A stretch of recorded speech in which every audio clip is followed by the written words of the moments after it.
Hello friends, this is the C A अस्कर एयर। कैसे हैं आप लोग? होप सो आप लोग अच्छा होंगे। मैं भी यहाँ पे अच्छा हूँ। फ्रेंड्स, मैं यहाँ पे फाइनल अकाउंट डिस्कशन कर रहा था। क्या कर रहा था? Final account. प्रीवियस क्लास में हमने ट्रेडिंग अकाउंट के बारे में डिस्कशन किया था। इसके बारे में डिस्कशन किया था ट्रेडिंग अकाउंट के बारे में। चलो हम लोग उस डिस्कशंस को आगे करते हैं, है ना। और आगे हम लोग आज प्रॉफिट एंड लॉस के बारे में सीखेंगे। तो प्रीवियस क्लास में मैंने ट्रेडिंग अकाउंट बना करके बताया था, है ना। इसमें क्या क्या जाता है उसका एग्जाम्पल्स दिया था। और ये एग्जाम्पल है, ऐसा नहीं, ये एग्जाम्पल इलिस्ट्रेशंस है ना। मतलब ये इतना ही नहीं होगा, मतलब आपको सिर्फ कॉमन सेंस लगाना है। ट्रेडिंग अकाउंट में वैसा चीज़ जाता है जो डायरेक्ट नेचर का एक्सपेंसेज होता है, और इनकम साइड में वो चीज़ जाता है जो मेरा डायरेक्टली, मतलब जो मेरा धंधा है, जो मेरा ऑपरेशन है, उससे जो होने वाला इनकम है, वो इनकम मेरा ट्रेडिंग अकाउंट में जाएगा। इसके अलावा कोई भी इनकम मेरा ट्रेडिंग अकाउंट में नहीं जाएगा। जैसे मैंने बताया था कि मैं सीमेंट का बिजनेस करता हूँ, ठीक। मान लेते हैं मैं सीमेंट का बिजनेस करता हूँ, तो सीमेंट से होने वाला इनकम सिर्फ मेरे ट्रेडिंग अकाउंट में जाएगा। उसके अलावा कोई अदर इनकम मेरा इनकम में नहीं जाएगा, इनकम साइड में नहीं आएगा। जैसे मैंने आपको एग्जांपल दिया था कि मैं मान लेते हैं उस बिजनेस से जो पैसा कमाता हूँ वो मैं मार्केट में लगाता हूँ, या फिर मैं बैंक में जमा करता हूँ। तो उससे जो पैसा जमा करता हूँ बैंक में, उससे जो इंटरेस्ट आ रहा है वो इंटरेस्ट मेरा ट्रेडिंग अकाउंट में नहीं जाएगा। अगर मैं मार्केट में पैसा लगाता हूँ, शेयर मार्केट में पैसा लगाता हूँ, उससे में जो डिविडेंड आ रहा है ना, उससे कोई इनकम हो रहा है, तो वो मेरा ट्रेडिंग अकाउंट में नहीं जाएगा। तो सर वो जाएगा कहाँ? तो आज वही चीज़ पढ़ने वाले हैं हम लोग कि वो कहाँ पे जाएगा। आज हम लोग डिस्कशन करेंगे प्रॉफिट एंड लॉस अकाउंट, ठीक है। Profit and loss account. Previous class में मैंने फॉर्मेट नहीं बताया था कि फॉर्मेट कैसे बनाते, तो आपको बहुत ही ईजी है। चाहे आप ट्रेडिंग अकाउंट बना रहे हैं, चाहे आप प्रॉफिट एंड लॉस अकाउंट बना रहे हैं, उसको आपको लिखना क्या है? ट्रेडिंग या profit and loss account of, question में जो भी नेम होगा उसका नेम यहाँ पे लिखना, ठीक। तो ट्रेडिंग या profit and loss account of, let say मान लेते हैं राम, है ना। क्वेश्चन राम का दिया और राम, है ना। तो trading and profit and loss account of Ram for the year ended 31 मार्च 2023। 31 मार्च 2023 हम लोग कब बना रहे हैं? मतलब ये फॉर द ईयर एंड, मतलब कि हम जो trading and profit loss account बनाते हैं उसमें जो आइटम लिखते हैं वो ड्यूरिंग द ईयर का होता है। ड्यूरिंग द ईयर हमने कितना सेल्स किया, ड्यूरिंग द ईयर कितना मैंने एक्सपेंसेस किया, ड्यूरिंग द ईयर कितना मैंने इनकम कमाया, इसलिए यहाँ पे फॉर का यूज किया जाता है, ठीक। इसका भी वही चीज होगा, पार्टिकुलर्स, अमाउंट, पार्टिकुलर्स और अमाउंट, ठीक है। ये मेरा डेबिट साइड है और ये मेरा क्रेडिट साइड है। ये मेरा डेबिट साइड है और ये मेरा क्रेडिट साइड है। होप सो क्लियर है। मैंने प्रीवियस क्लास में बताया था कि अगर आप जो ट्रेडिंग अकाउंट बना रहे हैं, है ना, ट्रेडिंग अकाउंट बना रहे हैं, तो अगर आपका यहाँ पे ग्रॉस प्रॉफिट आता है, क्या आता है? ग्रॉस प्रॉफिट आता है। इसको आप ट्रांसफर करेंगे प्रॉफिट एंड लॉस अकाउंट के क्रेडिट साइड में। अगर यहाँ आपका क्रेडिट साइड में ग्रॉस लॉस आता है, इसको आप ट्रांसफर करेंगे कहाँ पे? प्रॉफिट एंड लॉस अकाउंट के डेबिट साइड में। प्रॉफिट एंड लॉस में डेबिट साइड में, मतलब डेबिट का मतलब क्या होता है मैंने बताया था। डेबिट का मतलब एक्सपेंसेस को लिखा जाता है डेबिट साइड में, और क्रेडिट का मतलब इनकम को लिखा जाता है क्रेडिट साइड में। तो हम भी तो वही कर रहे हैं ना सर, कि जो मेरा बैलेंसिंग फिगर आया ग्रॉस प्रॉफिट, इसको हम लिख कहाँ रहे हैं? प्रॉफिट लॉस को क्रेडिट साइड में, है ना, मतलब इनकम साइड में, और ग्रॉस लॉस को कहाँ लिख रहे हैं? प्रॉफिट लॉस को डेबिट साइड, मतलब एक्सपेंसेस साइड में। अब देखो ट्रेडिंग अकाउंट में क्या क्या चीज जाएगा, तो यहाँ पे भी वही चीज है, ऑल इनडायरेक्ट नेचर का expenses, all indirect nature expenses, सारा कहाँ पे जाएगा? एक्सपेंसेज भी हो या चाहे लॉसेज हो, एक्सपेंसेज हो या फिर लॉसेज हो, वो सारा कहाँ जाएगा? प्रॉफिट एंड लॉस अकाउंट के डेबिट साइड में। और क्रेडिट साइड में क्या जाएगा? तो all income except income from operation, income from operation, मतलब जो तुम्हारा धंधे से इनकम आ रहा है उसको छोड़ करके जितना भी इनकम है वो आप उसको क्रेडिट साइड में लिख सकते हैं। या फिर गेन मतलब जैसे मैं बताऊंगा गेन का मतलब क्या होता है। गेन मतलब जैसे आपने कोई एसेट्स बेचा, है ना, तो एसेट्स बेच करके जो इनकम आ रहा है ना, गेन आ रहा है, उसको भी आपको क्रेडिट में लिख सकते हैं। तो होप सो आपको यहाँ पे कॉन्सेप्ट क्लियर है। अब मैं यहाँ आपको एग्जाम्पल डिस्कशन कर देता हूँ कि आपको क्या क्या यहाँ पे लिखना है। तो जनरली जो यहाँ पे इनडायरेक्ट नेचर का एक्सपेंसेज होता है वो जनरली 4 to 5 कैटेगरी में बांटा जाता है। लेट्स से पहला मैनेजमेंट से related expenses, management related expenses. Management से रिलेटेड मतलब कि एम्प्लॉय से रिलेटेड जितना भी एक्सपेंसेस है वो आपको यहाँ पे लिखना है। वर्कर से रिलेटेड नहीं, एम्प्लॉय से रिलेटेड, मैनेजमेंट से रिलेटेड जो भी एक्सपेंसेस है वो आपको यहाँ पे लिखना है। जैसे एग्जांपल सैलरी है ना, मैनेजमेंट के लिए ऑफिस चाहिए तो ऑफिस, रेंट, सेल्स टैक्सेस, जो भी। देखो मैनेजमेंट एक्सपेंस, मैनेजमेंट का मतलब होता है मैनेज करना, है ना, मैनेजमेंट का मतलब होता है मैनेज करना। तो मैनेजमेंट का मतलब कंपनी को मैनेज करने से रिलेटेड जितना भी एक्सपेंसेस होगा वो आप यहाँ पे लिखेंगे। जैसे आप एम्प्लॉय को सैलरी दे रहे हैं, क्योंकि कंपनी को मैनेज करने के लिए आप क्या करेंगे, एम्प्लॉय रखेंगे और एम्प्लॉय को क्या देंगे, सैलरी देंगे। ऑफिस रेंट देंगे, है ना। टैक्सेस, कोई भी टाइप का टैक्सेस, अब देखो टैक्सेस दो तरीका का होता है, एक तो डायरेक्ट नेचर का टैक्सेस होता है और एक होता है इनडायरेक्ट नेचर का। अब डायरेक्ट नेचर का मतलब क्या है, जैसे मैंने ऊपर डिस्कशन किया था इंपोर्ट ड्यूटी, है ना, इंपोर्ट ड्यूटी। अगर ये इंपोर्ट ड्यूटी की जो प्रोडक्ट पे आ रहा है, क्योंकि ये इंपोर्ट ड्यूटी लगता है, या फिर excise duty, excise duty, excise duty. अब देखो एक्साइज ड्यूटी मैन्युफैक्चरर को लगता है, ठीक है ना। एक्साइज ड्यूटी उस प्रोडक्ट पे लगना ही लगना है, उस प्रोडक्ट पे एक्साइज ड्यूटी लगना ही लगना है। तो ये मेरा डायरेक्ट नेचर का, और वो कॉस्ट का पार्ट को बढ़ा देता है, ठीक। तो अगर मान लेते हैं इस सब का क्रेडिट नहीं मिल रहा, मतलब इंपोर्ट ड्यूटी का भी अगर क्रेडिट नहीं मिल रहा है, इंपोर्ट ड्यूटी का अगर क्रेडिट नहीं मिल रहा तो वो मेरा कॉस्ट का पार्ट बन जाएगा और उसको मैं यहाँ पे लिखूंगा। लेकिन अगर मुझे इस सब चीज़ का क्रेडिट मिल जा रहा है, क्रेडिट मिल जाने का मतलब जैसे मैंने गवर्नमेंट को पे किया, मतलब इंपोर्ट ड्यूटी मैंने गवर्नमेंट को पे किया और फिर मैं उसका रिफंड ले रहा हूँ, मतलब मैं उसका क्या ले रहा हूँ, पहले तो पे किया, एक तरफ से पे किया और फिर उसी चीज़ को मैं रिफंड ले रहा हूँ। तो इस सिचुएशंस में मुझे यहाँ पे लिखने की जरूरत नहीं पड़ेगी। अगर रिफंड हो जा रहा है तो लिखने की जरूरत नहीं पड़ेगी, क्योंकि वो मेरा कॉस्ट का पार्ट नहीं बनेगा। अगर रिफंड नहीं हो रहा तो मेरा कॉस्ट का पार्ट बन जाएगा, फिर मुझे यहाँ पे लिखना पड़ेगा। होप सो आप लोग को क्लियर है, ठीक है। तो salary, office expenses, taxes, printing and stationery, है ना, प्रिंटिंग एंड स्टेशनरी, मतलब बहुत सारे एग्जाम्पल है जिसको आपको लिख सकते हैं। Salary, office expenses, taxes, printing and stationery, बहुत सारे। जैसे इंश्योरेंस आप करवाते हैं, है ना, तो कंपनी का अगर आपने इंश्योरेंस प्रीमियम पे किया है तो आप एक्सपेंसेस में लिख सकते हैं। आप कंपनी को ऑडिट करवाते हैं तो ऑडिट फीस जो आप पे कर रहे हैं उसको आप यहाँ पे लिख सकते हैं। लीगल चार्जेस, अगर आप कंपनी के लिए कुछ लीगल चार्जेस पे कर रहे हैं तो उसको लिख सकते हैं। इलेक्ट्रिसिटी चार्जेस या इलेक्ट्रिसिटी एक्सपेंसेस, अगर आपको इलेक्ट्रिसिटी, क्योंकि हर कंपनी में तो इलेक्ट्रिसिटी यूज होता है ना, इलेक्ट्रिसिटी ऑफिस में यूज हो रहा है तो आप इसको यहाँ पे लिख सकते थे। इलेक्ट्रिसिटी एक्सपेंसेस जितना भी है, तो कंपनी को मैनेज करने के लिए, जितना भी टाइप का एक्सपेंसेज है तो आप उसको यहाँ पे लिख सकते थे। तो ये इतना एग्जाम्पल मैं आपको रखता हूँ, ठीक है ना। और भी बहुत सारे एग्जाम्पल हो सकते हैं, अब क्वेश्चंस में डिस्कशन करेंगे, जैसे जैसे एग्जाम्पल आएगा उसको हम यहाँ पे लिख सकते हैं, ठीक। तो पहला तो लिखा मैनेजमेंट से रिलेटेड एक्सपेंसेस, मैनेजमेंट से रिलेटेड जितना भी एक्सपेंसेस है उसको मैंने यहाँ पे लिखा। अब बात करते हैं मेंटेनेंस से रिलेटेड, मेंटेनेंस से रिलेटेड एक्सपेंसेस।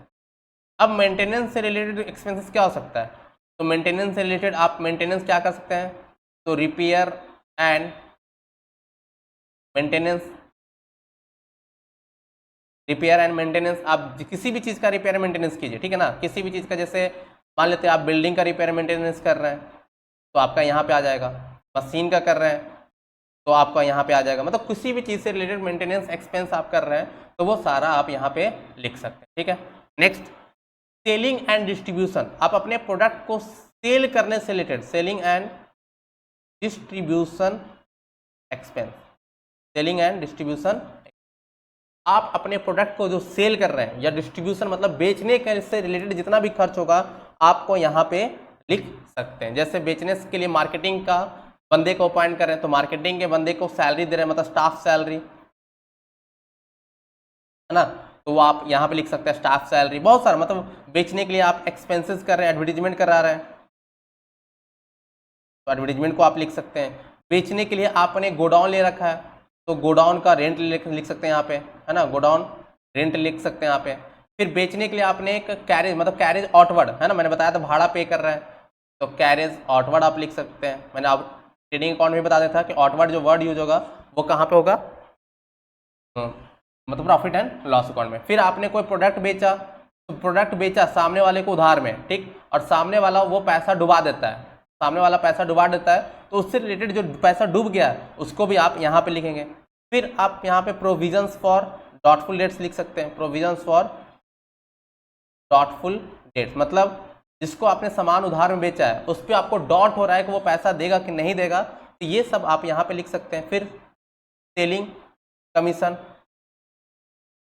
सेलिंग कमीशन आप मतलब जो आप प्रोडक्ट बेचना चाह रहे हैं उसे बेचवाने के लिए आप कोई कमीशन पे कर रहे हैं तो उसको आप यहाँ पे लिख सकते हैं। लेकिन अगर आप प्रोडक्ट खरीद रहे हैं और उसके लिए कमीशन दे रहे हैं, मतलब बाइंग कमीशन, तो आपको बाइंग कमीशन ट्रेडिंग अकाउंट में लिखना होगा।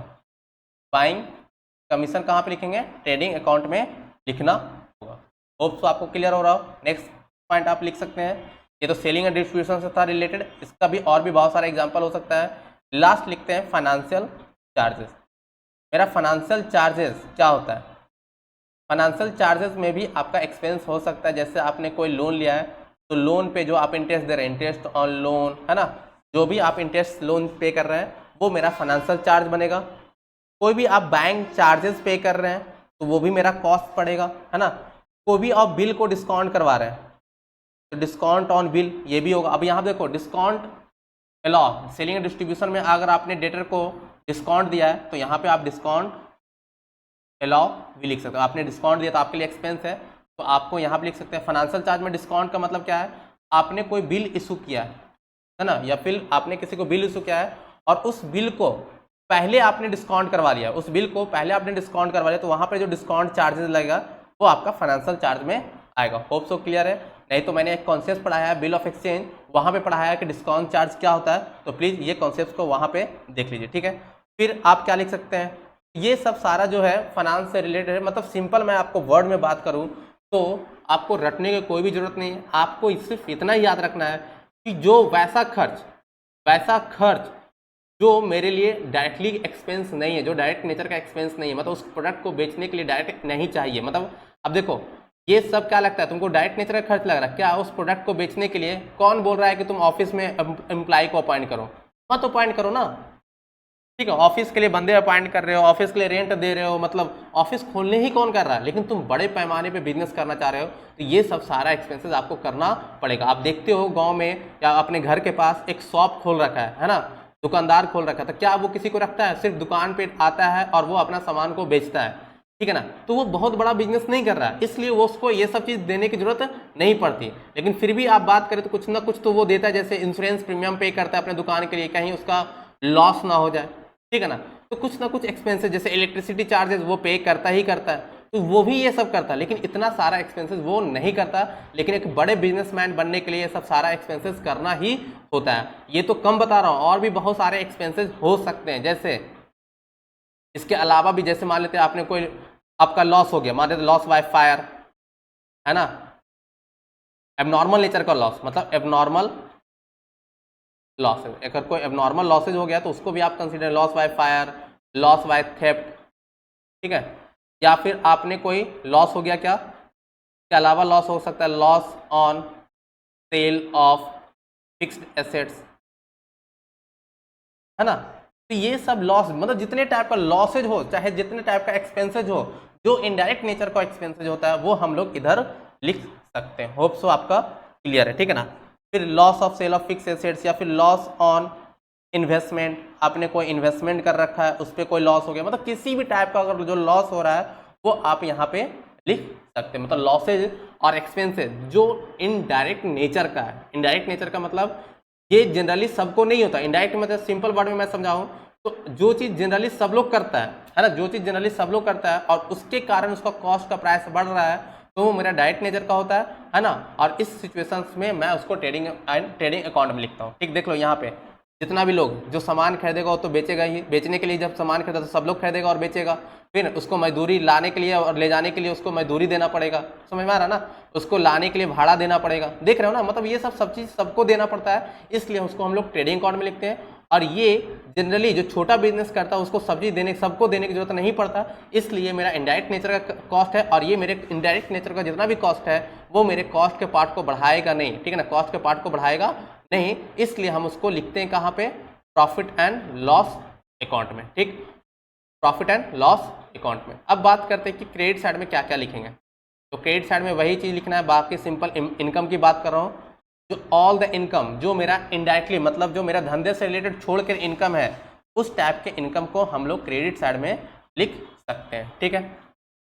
तो सबसे पहले हम बात कर सकते हैं क्रेडिट साइड में क्या क्या लिख सकते हैं। तो मैंने अगर किसी कस्टमर से गुड्स परचेस किया और वो मुझे डिस्काउंट दे रहा है तो मैं लिख सकता हूँ डिस्काउंट रिसीव, ठीक, रेंट रिसीव, मतलब मैंने कोई अपना रूम मतलब मेरे पास जो मकान है उसको मैंने रेंट लगा दिया, ठीक, और वो भी मेरा इनकम आ रहा है। मतलब मान लेते हैं कि मैंने एक बिल्डिंग में बिजनेस कर रहा हूँ, मैं एक बिल्डिंग में बिजनेस कर रहा हूँ, ठीक है ना, मैंने पूरा बिल्डिंग भाड़े पे ले लिया था, पूरा बिल्डिंग भाड़े पे ले लिया था और उसमें से कुछ बिल्डिंग को मैंने रेंट पे लगा दिया, ठीक है, तो वहाँ से जो इनकम आ रहा है उसको हम लोग रेंट रिसीव लिखेंगे। मान लेते कमीशन रिसीव, मैं किसी को कमीशन का सर्विस दे रहा हूँ, है ना, मैं बिजनेस भी कर रहा हूँ, कमीशन का सर्विस दे रहा हूँ, तो वो भी लिख सकते हैं। मान लेते मैंने पैसा बैंक में जमा कर लिया तो इंटरेस्ट रिसीव किया हूँ बैंक से, तो इंटरेस्ट रिसीव, तो कुछ भी बैंक इंटरेस्ट, कुछ भी सिंपल जो भी कोई आपका इनकम है जो धंधे से छोड़ करके, मेन धंधे से छोड़ करके जो इनकम है उसको आपको यहाँ पे लिखना है, ठीक। मान लेते रेंट आपने लेट आउट कर दिया तो रेंट लेट आउट भी लिख सकते हो क्योंकि दोनों एक ही चीज़ है, रेंट रिसीव या रेंट लेट आउट, ठीक। तो आपको प्रॉब्लम नहीं होनी चाहिए कि रेंट लेट आउट का मतलब क्या। फिर आप लिख सकते हैं profit on sale of fix assets, fix assets के सेल होने से आपको जो प्रॉफिट हो रहा है उसको लिख सकते हैं।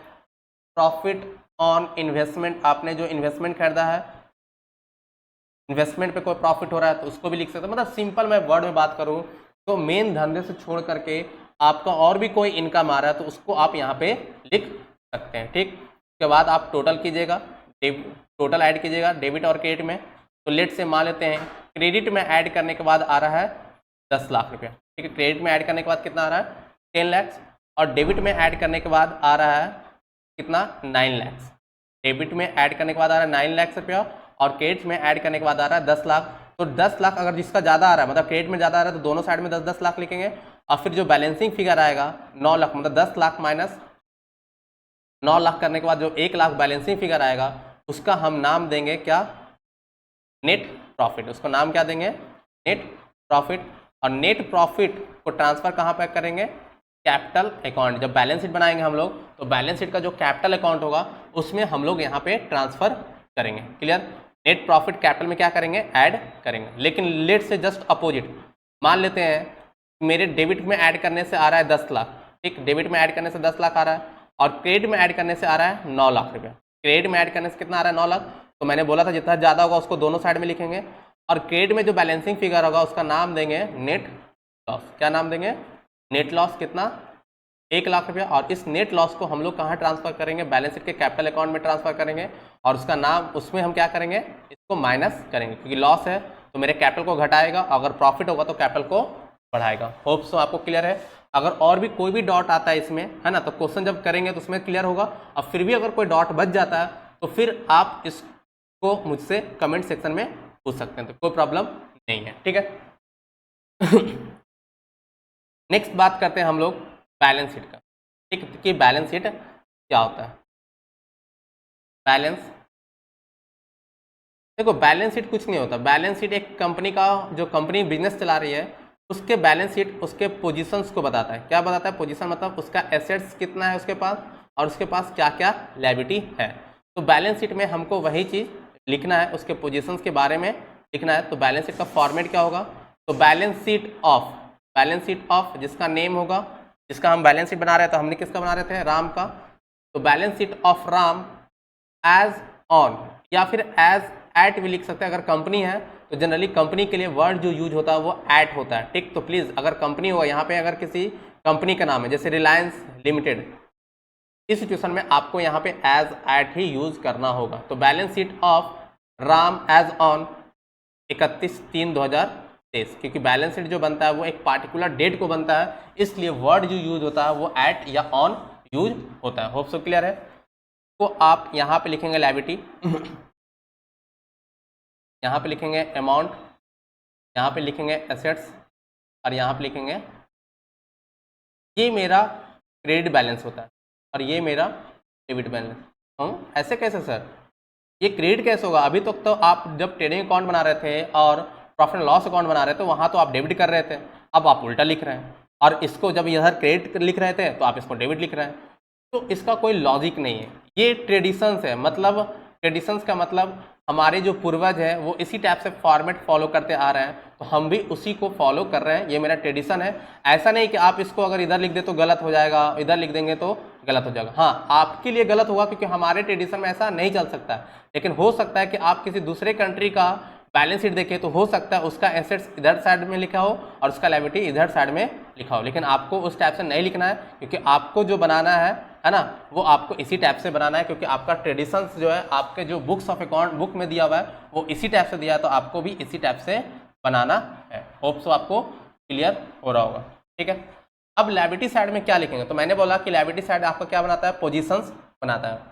लायबिलिटी मतलब कि बैलेंस शीट आपको क्या बताता है? तो बैलेंस शीट आपका पोजीशंस बताता है। किस चीज़ का पोजीशन बताता है? एसेट्स एंड लायबिलिटी का पोजीशंस बताता है। होप सो क्लियर है। तो सबसे पहले बात करते हैं एसेट्स क्या क्या होता है। तो मैंने एसेट्स का डिफिनेशन, तो ये सब चीज़ तो मैंने जनरल जब क्लासेस बता रहा था, है ना, कॉन्सेप्ट चैप्टर नंबर 1 बता रहा था कि एसेट्स क्या होता है, लायबिलिटी क्या होता है, एसेट्स में कितने टाइप का एसेट्स होते हैं, लायबिलिटी कितने टाइप्स के होते हैं। तो ये सब चीज़ में मैंने ऑलरेडी डिस्कशन कर चुका हूँ, तो मैं यहाँ पे ज़्यादा डिस्कशन नहीं करूँगा। बस यहाँ पे मैं कुछ एसेट्स का नाम लिख देता हूँ, है ना। लेट से पहला तो हम लोग लिखेंगे non current assets, non current assets, और दूसरा हम लिखेंगे करेंट एसेट्स।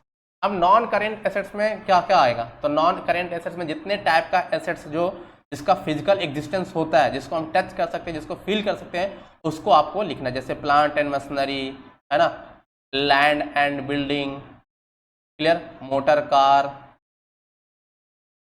फर्नीचर, जो भी मन में आता है ना। Current assets, non current assets दो टाइप का होता है, एक तो टैंजिबल और दूसरा इनटैंजिबल। तो यहाँ पे मैं बात करता हूँ टैंजिबल का, ठीक, जो जिसको हम टच कर सकते हैं, फील कर सकते हैं, मोटर कार, और भी जो भी तुम्हारे दिमाग में आ रहा है उसको आप लिख सकते हो, ठीक है ना। कंप्यूटर आपके लिए, अगर बुक्स अगर एसेट्स है तो बुक्स। फिर कुछ एग्जांपल इनटैंजिबल का दे देते हैं, है ना। इनटैंजिबल लाइक गुडविल, पेटेंट, है ना, गुडविल, पेटेंट, कॉपीराइट, ये सब क्या है? इनटैंजिबल का पार्ट है, ठीक। तो मैं यहाँ पे सिर्फ एग्जांपल बता रहा हूँ। फिर करेंट एसेट्स की बात करें तो करेंट एसेट्स में बहुत सारे करेंट एसेट्स हो सकते हैं, जैसे cash, bank, stock, debtor, bills receivable, है ना, आउटस्टैंडिंग या फिर एक्रूड इनकम, एक्रूड इनकम, जैसे एक्रूड इनकम मतलब इंटरेस्ट इनकम अभी लेना बाकी है, या फिर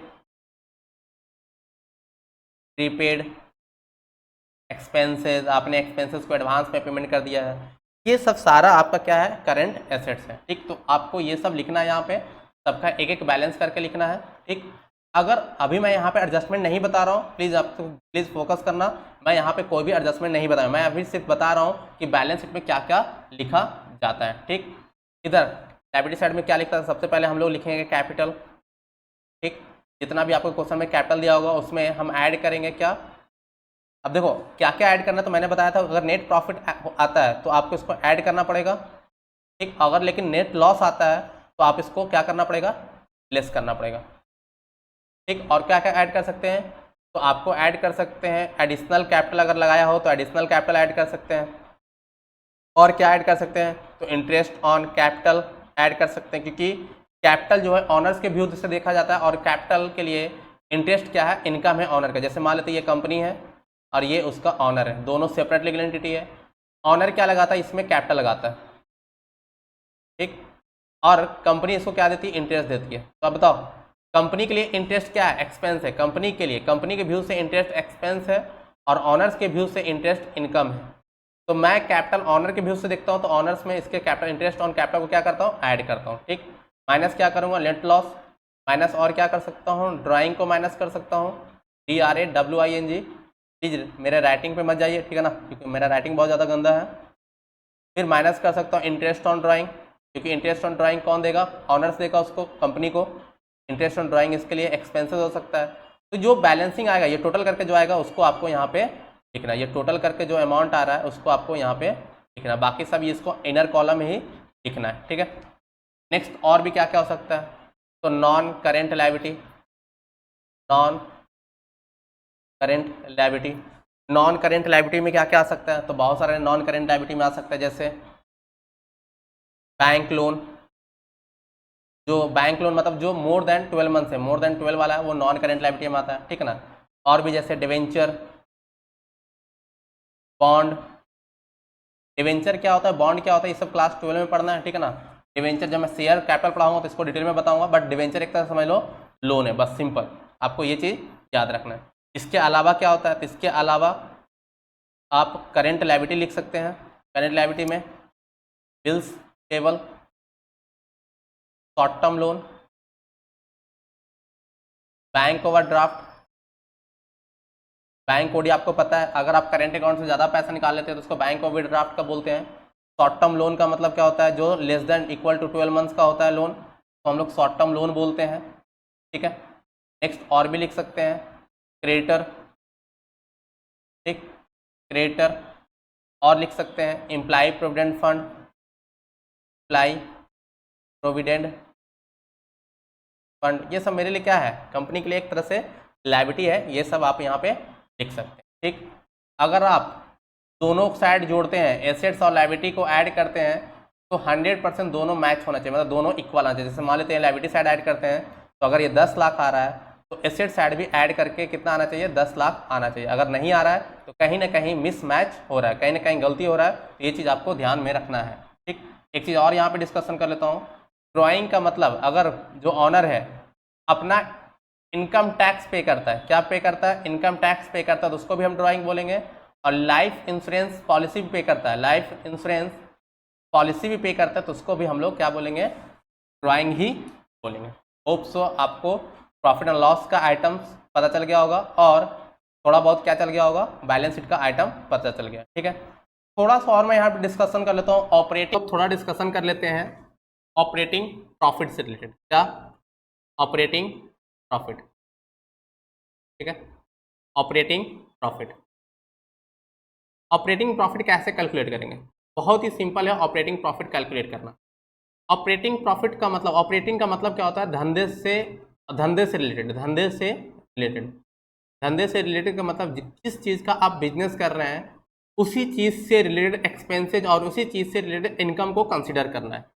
तो इसका भी वही फॉर्मेट होगा जैसे आप बना रहे हैं, मैं यहाँ पे मैं शॉर्ट में बता दे रहा हूँ। आपका धंधे से इनकम क्या होता है, सेल्स, जो आप बिजनेस कर रहे हैं उसका सेल, और दूसरा स्क्रैप को भी सेल कर रहे हैं तो वो भी आपका धंधे का इनकम कहलाएगा। और एक्सपेंसेस धंधे का देखो, और इसके अलावा कोई भी इनकम धंधे से रिलेटेड नहीं होता, क्योंकि ये सब जितना भी आप इनकम देख रहे हैं ये प्रॉफिट लॉस में तो इनकम है, लेकिन ऑपरेटिंग प्रॉफिट कैलकुलेट करते समय ये आपका धंधे से इनकम नहीं है, तो इसलिए इस चीज़ को कंसिडर नहीं करेंगे।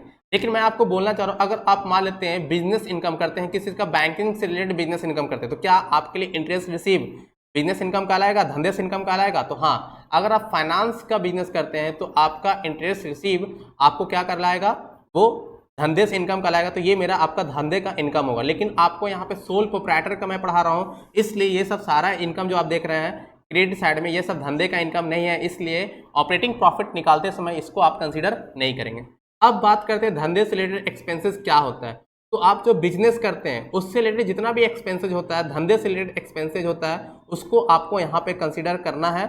अब क्या क्या नहीं कंसीडर करना है, जो आप प्रॉफिट लॉस अकाउंट में तो कंसीडर करते हैं, बट यहाँ पे क्या क्या नहीं कंसीडर करना है मैं उसका डिस्कशन कर लेता हूँ। इसके अलावा सारे चीज़ को आपको ऑपरेटिंग प्रॉफिट निकालते समय पे एक्सपेंसेज में कंसीडर करना है। जैसे क्या क्या नहीं कंसीडर करना है तो हम यहीं से देख लेते हैं। देखो, लॉस ऑन इन्वेस्टमेंट ये आपको कंसीडर नहीं करना ऑपरेटिंग प्रॉफिट कंसीडर करते समय पे। Loss on sale of fix assets consider नहीं करना। Loss by fire, loss by theft, ये सब कंसीडर नहीं करना है, मतलब एबनॉर्मल नेचर का लॉसेस कुछ भी हो नहीं कंसीडर करना है। Interest on loan, bank charges, discount charges on bill, ये सब चीज कंसीडर नहीं करना है। क्यों नहीं करना है, आपको लॉजिक देता हूँ। लेट से एक मिस्टर ए है और मिस्टर बी है। मिस्टर बी अपने पैसे से धंधा कर रहा है, ठीक, और मिस्टर ए पूरा जो बिजनेस कर रहा है लोन लेके कर रहा है। तो मिस्टर ए को कोई भी लोन तो लिया नहीं है, इसको इंटरेस्ट पे करने की कोई ज़रूरत नहीं है, और यहाँ पे इसको इंटरेस्ट पे करना पड़ रहा है। तो क्या इस बंदे को, क्या ये एक्सपेंसेस जो दिख रहा है, loan on interest on loan, क्या ये मेरा धंधे करने के लिए एक्सपेंस होगा? नहीं, ये करने की जरूरत नहीं है, इसलिए ये मेरा ऑपरेटिंग एक्सपेंसेस नहीं कहलाता। तो बैंक चार्जेस भी मेरा ऑपरेटिंग एक्सपेंसेस नहीं है, बिल डिस्काउंट चार्ज भी मेरा नहीं है। सेलिंग, ऊपर देखो सेलिंग कमीशन, ये मुझे देना पड़ेगा। ये सब सारा आप देख रहे हो ऊपर जितना भी है, ये सब सारा मेरा धंधे से एक्सपेंसेस है। तो इस सिचुएशंस में आप इसको कंसीडर करोगे, बाकी जितना मैंने आपको टिक लगाया है ये सब आपको कंसीडर नहीं करना है। सिंपल लॉजिक यही है कि धंधे से रिलेटेड इनकम को कंसीडर करो ऑपरेटिंग प्रॉफिट निकालते समय पे, और धंधे से रिलेटेड एक्सपेंसेस को कंसीडर करो ऑपरेटिंग प्रॉफिट या ऑपरेटिंग लॉसेस निकालते समय पे। ठीक है, होप सो आपको क्लियर हो गया होगा। अगर अभी भी कोई प्रॉब्लम है तो please freely ask on the comment section, ठीक है ना। नेक्स्ट क्लास में हम लोग बात करेंगे इसका एडजस्टमेंट का। ठीक है, मैंने जितना भी था trading account, profit loss account और बैलेंस शीट में क्या क्या जाता है उसको बात कर लिया हूँ। अब मैं एडजस्टेड फाइनल अकाउंट बनाने की कोशिश करूंगा, बताने की कोशिश करूंगा, जिसमें हम लोग एक एक करके जितना भी एडजस्टमेंट होता है उसका हम लोग डिस्कशन करेंगे। थैंक्स, धन्यवाद, आज के लिए नहीं।